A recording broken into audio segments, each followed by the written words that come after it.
वृंदावन बिहारी लाल की जय। गोवर्धन महाराज की जय। बांके बिहारी लाल की जय। गिरवरधारी की जय। राधा प्यारी की जय। वंशी वारे की जय। वंशी विभूषित करान नवनीरदाभा पीताम्बरादरुणबिम्बफलाधरोष्ठा पूर्णेन्दुसुन्दरमुखान् अरविन्दनेत्रान् कृष्णात् परं किमपि तत्त्वमहं न जाने।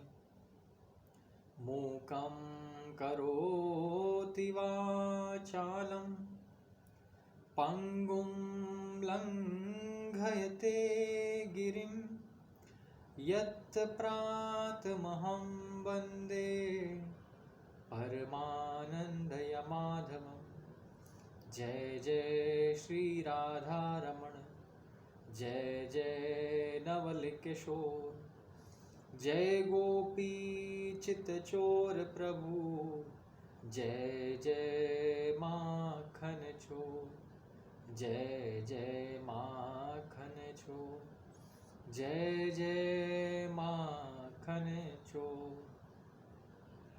करारविन्देन पदारविन्दं मुखारविन्दे विनिवेशयन्तं वटस्य पत्रस्य पुटे शयानं बालं मुकुन्दं मनसा स्मरामि। श्रीकृष्ण गोविन्द हरे मुरारे, हे नाथ नारायण वासुदेव। जिह्वे पिब स्वामृतमेतदेव, गोविन्द दामोदर माधवेति। श्री कृष्ण गोविंद हरे मुरारे, हे नाथ नारायण वासुदेव। विक्रेतु कामाखिल गोपकन्या, मुरारी पादार्पित चेतवृत्ति। दध्यादिकं मोहवशाद् वोचद् गोविन्द दामोदर माधवेति, गोविन्द दामोदर माधवेति। गृहे गृहे गोपवधूकदम्बा, सर्वे मिलित्वा समवाप्य योगम्। पुण्यानि नामानि पठन्ति नित्यं, गोविन्द दामोदर माधवेति, गोविन्द दामोदर माधवेति। सुखं शयानानिलये निजेऽपि, नामानि विष्णो प्रवदन्ति मर्त्या। ते निश्चितं तन्मयतां व्रजन्ति, गोविन्द दामोदर माधवेति, गोविन्द दामोदर माधवेति। जिह्वे सदैवं भज सुन्दराणि, नामानि कृष्णस्य मनोहराणि। समस्त भक्तार्तिविनाशनानि, गोविन्द दामोदर माधवेति, गोविन्द दामोदर माधवेति। सुखावसाने इदमेव सारं, दुःखावसाने देहावसानेदमेव गेयम् देहावसानेदमेव जाप्यं गोविन्द दामोदर माधवेति गोविन्द दामोदर माधवेति। श्री कृष्ण राधा वर गोकुलेश गोपाल गोवर्धन नाथ विष्णु जिह्वे पिबस्वामृतमेतदेव गोविन्द दामोदर माधवेति गोविन्द दामोदर माधवेति। जिह्वे रसगे मधुर प्रियेतं सत्यं हितं त्वां परमं वदामि आवर्णयेथा मधुराक्षराणि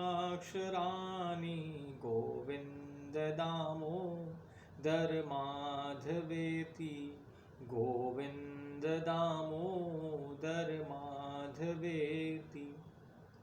त्वामेव याचे मम देहि जिह्वे समागते दण्डधरे कृतान्ते वक्तव्यमेवं मधुरं सुभक्त्या गोविन्द दामोदर माधवेति गोविन्द दामोदर माधवेति।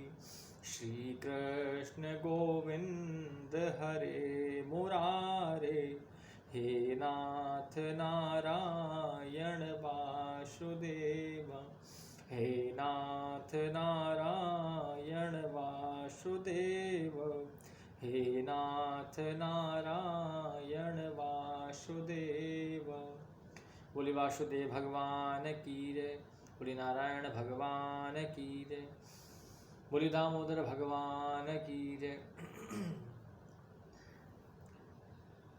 अखिल कोटि ब्रह्मांड नायक अकारण करुणा वर्णाले भक्तवांछा कल्पतरु ताड़िदित तनदित पीदंदित ताड़ंदित पीतांबरधारी श्री बाल कृष्ण भगवान के पावन पवित्र चरणार बिंदु में हम सभी प्रणाम निवेदित करते हैं। कल की कथा में हम लोगों ने श्रवण किया कि किस तरीके से जो है नारद जी के साथ में भक्ति का मिलन हुआ और उन्होंने अपनी सारी व्यथा उनके सामने व्यक्त की।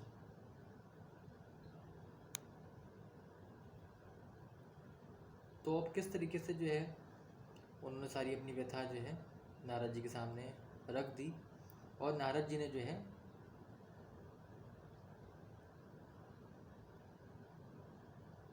उनकी समस्या का समाधान किया।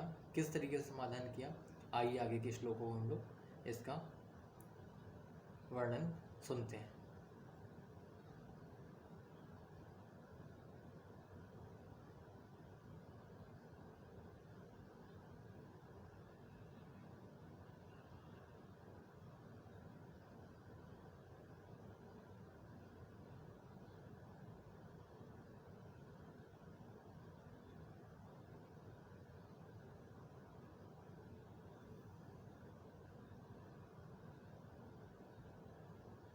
तो अब ये जो है भागवत का प्रथम स्कंद का यानी कि महात्म का द्वितीय अध्याय जो है क्या कहता है।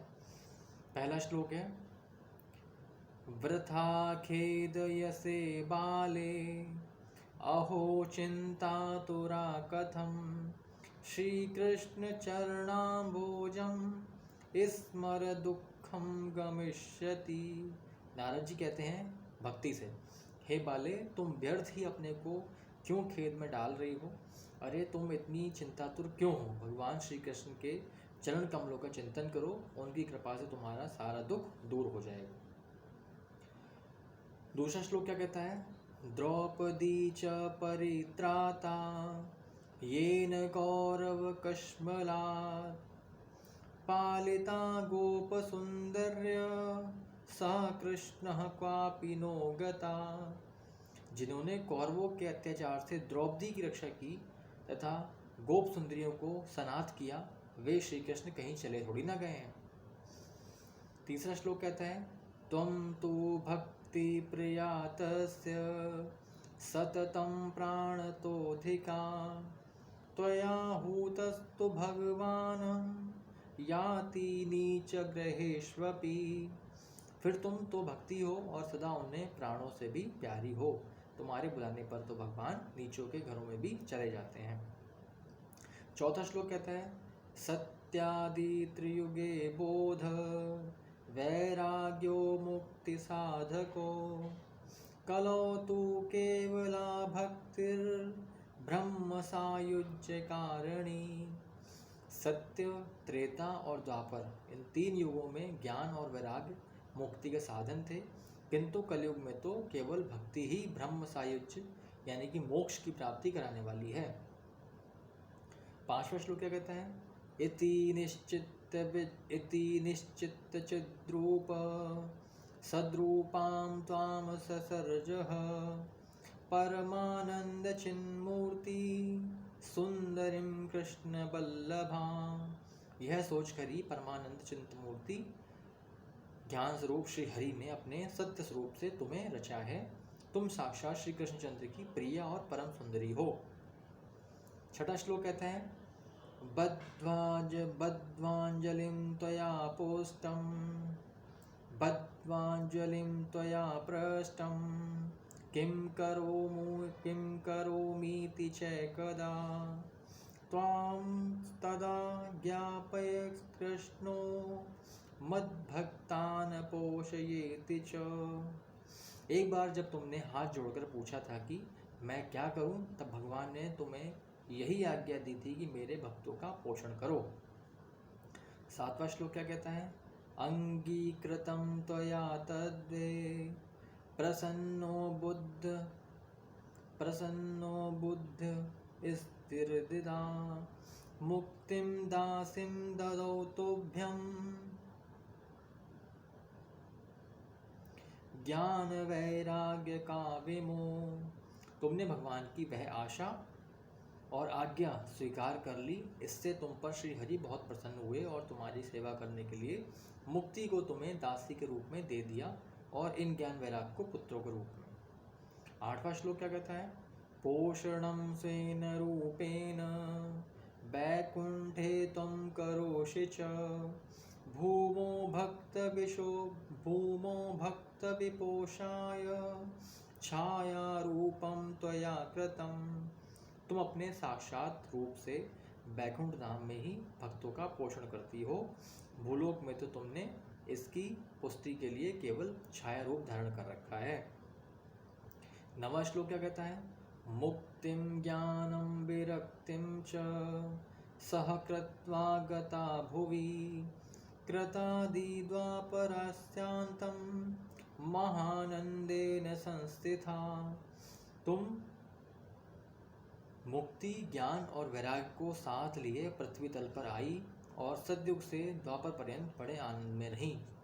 10वां श्लोक क्या कहता है, कलौ मुक्ति क्षयं प्राप्ता पाखंडामय पीड़िता त्वदाज्ञा गता शीघ्रं वैकुंठं पुनरेव स। कलयुग में तुम्हारी दासी मुक्ति पाखंड रूप रोग से पीड़ित होकर क्षीण होने लगी थी, इसलिए वह तो तुरंत ही तुम्हारी आज्ञा से बैकुंठ लोक को चली गई। 11वां श्लोक कहता है, स्मृता त्वयापि चात्रैव मुक्तिरायाति याति च पुत्रीकृत्य त्वयैमो च पाशर्वे स्वयस्यैव रक्षितो। इस श्लोक में भी तुम्हारे स्मरण करने से ही वह आती है और फिर चली जाती है, किंतु इन ज्ञान वैराग्य को तुमने पुत्र मानकर अपने पास ही रख लिया है। 12वां श्लोक कहता है, उपेक्षातः कलौ मंदो वृद्धो जातो सुतः तव तथापि चिंतां मुञ्चः त्वमुपायं चिंतयामहम्। फिर भी कलयुग में इनकी उपेक्षा होने के कारण तुम्हारे ये पुत्र उत्साहहीन और वृद्ध हो गए हैं, फिर भी तुम चिंता न करो, मैं इनके नवजीवन का उपाय सोचता हूँ। 13वां श्लोक क्या कहता है? कलिना सदृशः कोऽपि युगो नास्ति वरानने तस्मिस्त्वां स्थापयिष्यामि गेहे गेहे जने जने। सोमुखी, कली के समान कोई भी युग नहीं है। इस युग में मैं तुम्हें घर घर में प्रत्येक मनुष्य के हृदय में स्थापित कर दूंगा, ऐसा नारद जी ने भक्ति से कहा। 14वां श्लोक कहता है अन्य धर्मास्तिरस्कृत्य पुरस्कृत्य महोत्सवान् तदा नाहं हरिर्दासो लोके त्वाम न प्रवर्तये। देखो, अन्य सब धर्मों को दबाकर और भक्ति विषयक महोत्सवों को आगे रखकर यदि मैंने लोक में तुम्हारा प्रचार ना किया तो मैं श्री हरि का दास नहीं। 15वां श्लोक कहता है त्वदन्ति विताश्च ये जीवा भविष्यन्ति कलाविह पापिनोऽपि गमिष्यन्ति निर्भयं कृष्ण मंदिरम। इस कलयुग में जो जीव तुमसे युक्त होंगे वे पापी होने पर भी बेखट के मन भगवान श्री कृष्ण के अभय धाम को प्राप्त करेंगे। 16वां श्लोक कहता है येषां चित्ते वसेत् भक्ति सर्वदा प्रेम रूपिणी तानाते पश्यन्ति क्रीनाशं स्वप्ने प्यमलमूर्तय। जिनके हृदय में निरंतर प्रेम रूपिणी भक्ति निवास करती है वे शुद्धांत करण पुरुष स्वप्न में भी यमराज को नहीं देखते। 17वां श्लोक क्या कहता है? कहता है ना प्रेतो न पिशाचो वा राक्षसो वासुरोऽपि वा भक्ति युक्त मनस्कानम स्पर्शनेन प्रभुर्भवेत्। जिनके हृदय में भक्ति महारानी का निवास है उन्हें प्रेत, पिशाच, राक्षस या दैत्य आदि स्पर्श करने में भी समर्थ नहीं हो सकते। 18वां श्लोक क्या कहता है? ना तपोभिरन्न वेदैश ना ज्ञानेनापि कर्मणा हरिर्हि साध्यते भक्त्या प्रमाणम तत्र गोपिका। तप, वेदाध्ययन, ज्ञान और कर्म आदि किसी भी साधन से भगवान वश में नहीं किया सकते, वे केवल भक्ति से ही वशीभूत होते हैं। इसमें श्री गोपी जन प्रमाण है। 19वां श्लोक क्या कहता है? नृणाम जन्म सहस्रेण भक्तो प्रीति ही जायते कलो भक्ति भक्त्या कृष्ण पुरः स्थिता। मनुष्यों का सहस्त्रों जन्मों में पुण्य प्रताप से भक्ति में अनुराग होता है। कलयुग में केवल भक्ति ही सार है। भक्ति से तो साक्षात श्री कृष्णचंद्र सामने उपस्थित हो जाते हैं। 20वां श्लोक क्या कहता है? भक्ति द्रोह कराये च ते सीदन्ति जगत्त्रये दुर्वासा दुःखमापन्न पुरा भक्त विनिंदक। जो लोग भक्ति से द्रोह करते हैं वे तीनों लोगों में दुख ही दुख पाते हैं। पूर्व काल में भक्त का तिरस्कार करने वाले दुर्वासा ऋषि को बड़ा कष्ट उठाना पड़ा था। 21वां श्लोक क्या कहता है? अलम वृत्ते रलम तीर्थे रलम योगे रलम मुखे अलम ज्ञान कथालापे भक्तिरेकैव मुक्तिदा। बस व्रत, तीर्थ, योग, यज्ञ और ज्ञानचर्या आदि बहुत से साधनों की कोई आवश्यकता नहीं है, एकमात्र भक्ति ही मुक्ति देने वाली है। 22वां श्लोक क्या कहता है? सूत उवाच, सूत जी कहते हैं इति नारद निर्णीतम स्वमाया स्वमहात्म्यम निशम्य सा सर्वांग पुष्टि संयुक्ता नारदम वाक्यमब्रवीत्। सूत जी कहते हैं इस प्रकार नारद जी के निर्णय किए हुए अपने महात्म्य को सुनकर भक्ति के सारे अंग पुष्ट हो गए और वे उनसे कहने लगी। 23वां श्लोक कहता है भक्ति रुवाच, भक्ति क्या कहती है? अहो नारद धन्योसी प्रीतिस्ते मयि निश्चला न कदाचिद् मुञ्चामि चित्ते स्थास्यामि सर्वदा। भक्ति ने कहा नारद जी आप धन्य हैं, आपकी सोच, आपकी मुझ में निश्चल नीति है। भक्ति ने कहा, नारद जी आप धन्य हैं, आपकी मुझ में निश्चल प्रीति है, मैं सदा आपके हृदय में रहूंगी, कभी आपको छोड़कर नहीं जाऊंगी। 24वां श्लोक क्या कहता है? कृपालुना त्वया साधो मदबाधा ध्वंसिता क्षणात् पुत्रयोश्चेतना नास्ति ततो बोधय बोधय। साधु आप बड़े कृपालु हैं, आपने क्षण भर में ही मेरा सारा दुख दूर कर दिया, किंतु अभी मेरे पुत्रों में चेतना नहीं आई है, आप इन्हें शीघ्र ही सचेत कर दीजिए, जगा दीजिए। 25वां श्लोक क्या कहता है? सूत उवाच, सूत जी क्या कहते हैं? तस्या वचः समाकर्ण्यं कारुण्यं नारदो गता तयोर्बोध न मारेभे कराग्रेण विमर्दयन्। सूत जी कहते हैं, भक्ति के ये वचन सुनकर नारद जी को बड़ी करुणा आई और वे उन्हें हाथ से हिला डुलाकर जगाने लगे। 26वां श्लोक क्या कहता है? मुखम संयोज करणान्ते शब्दमुच्चय समुच्चरन् ज्ञान प्रबुद्धया ताम शीघ्रम रे वैराग्य प्रबुद्धताम। फिर उनके कान के पास मुंह लगाकर जोर से कहा, ओ ज्ञान जल्दी जग पड़ो, ओ वैराग्य जल्दी जग पड़ो। 27वां श्लोक क्या कहता है? वेद वेदांत घोषश्च गीता पाठैर्मुहुर्मुहुर् बोध्यमानो तदा तेन कथं चिच्चो तिथो बलात्। फिर उन्होंने वेद ध्वनि, वेदांत घोष और बार बार गीता पाठ करके उन्हें जगाने का प्रयास किया। वे जैसे तैसे बहुत जोर लगाकर उठे। 27वां श्लोक क्या कहता है?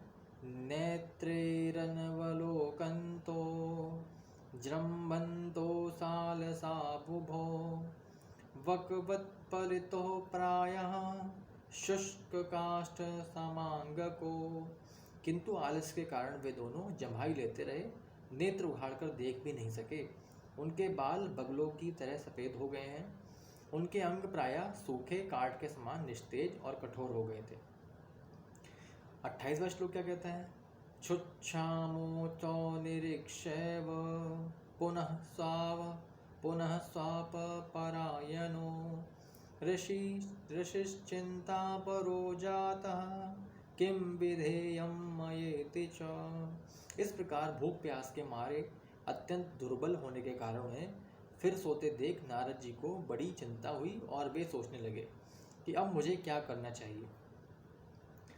30वां श्लोक क्या कहता है? अहो निद्रा कथम याति वृद्धत्वं च महत्तरं चिन्तयन्निति गोविंदम स्मारयामास भार्गव। इनकी यह नींद और इसमें भी बढ़कर इनकी वृद्धावस्था कैसे दूर हो, शौनक जी इस प्रकार चिंता करते करते वे भगवान का स्मरण करने लगे। 31वां श्लोक क्या कहता है? व्योमवाणी तदय भावु मार्षेघित तामिति उद्यम सफलस्तेयं भविष्यति न संशया। उसी समय वह आकाशवाणी हुई कि मुने खेद मत करो, तुम्हारा यह उद्योग निसंदेह सफल होगा। 32वां श्लोक क्या कहता है? एतदर्थं तु सत्कर्म सुरर्षे त्वं समाचार तत्ते कर्माभिधास्यन्ति साधवः साधुभूषणा। देवर्षे इसके लिए तुम एक सत्कर्म करो, वह कर्म तुम्हें संत शिरोमणि महानुभाव बताएंगे। 33वां श्लोक क्या कहता है? सत्कर्मणि कृते तस्मिन् सनिद्रा वृद्धतानयो गमिष्यति क्षणाद् भक्ति सर्वतः प्रसरिष्यति। उस सत्कर्म का अनुष्ठान करते ही क्षण भर में इनकी नींद और वृद्धावस्था चली जाएगी तथा सर्वत्र भक्ति का प्रसार होगा। 34वां श्लोक क्या कहता है? इत्याकाशवचा स्पष्टं तत्सवरैरपि विश्रुतं नारदो विस्मयं लेभे नेदं ज्ञातमिति ब्रुवन्। यह आकाशवाणी वहाँ सभी को साफ साफ सुनाई दी। इससे नारद जी को बड़ा विस्मय हुआ और वे कहने लगे, मुझे तो इसका कुछ आशय समझ में नहीं आया। 35वां श्लोक क्या कहता है? नारद उवाच, नारद जी ने क्या कहा? अनया आकाशवाणीपि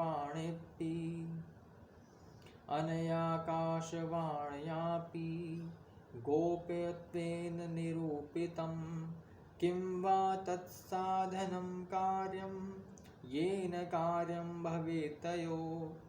नारद जी बोले, इस आकाशवाणी ने भी गुप्त रूप में ही बात कही है। यह नहीं बताया कि वह कौन सा साधन किया जाए जिससे इसका कार्य सिद्ध हो जाए।